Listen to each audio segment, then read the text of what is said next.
تازه په چین کې د افغانستان په اړه غونډه دا چې دا غونډه د څه په اړه ده ملګرو که تاسو هم غواړئ پوه شئ ویډیو تر اخره وګورئ او زموږ ډیوه کلیک چینل هم سبسکرایب کړئ. بشري ناورین په چین کې د افغانستان په تړاو ناسته جوړیږي. د پاکستان د بهرنیو چارو وزیر شاه محمود قریشي ویلي چې ډیر ژر به په چین کې د افغانستان د ګاونډیو هیوادونو د بهرنیو چارو د وزیرانو په کچه ناسته جوړه شي.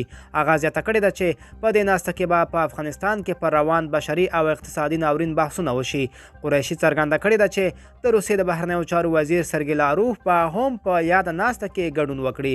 نوموړي ټینګار کړی دی چې دوی ته د افغانستان سوله او ثبات لومړیتوب لري او په دغه ګاونډي هیواد کې د وضعیت د خرابوالي د ځان پر زیان هم بولي او هڅه یې دا ده چې د سیمې او نړۍ په مرسته افغانستان له اقتصادي او بشري بحران څخه وژغوري. ملګرو دا به زموږ چمتو شوی ویډیو د لا ښکلې ویډیوګانو لپاره موږ سره پاتې شئ او تر بلې ویډیو ښه وخت ولرئ.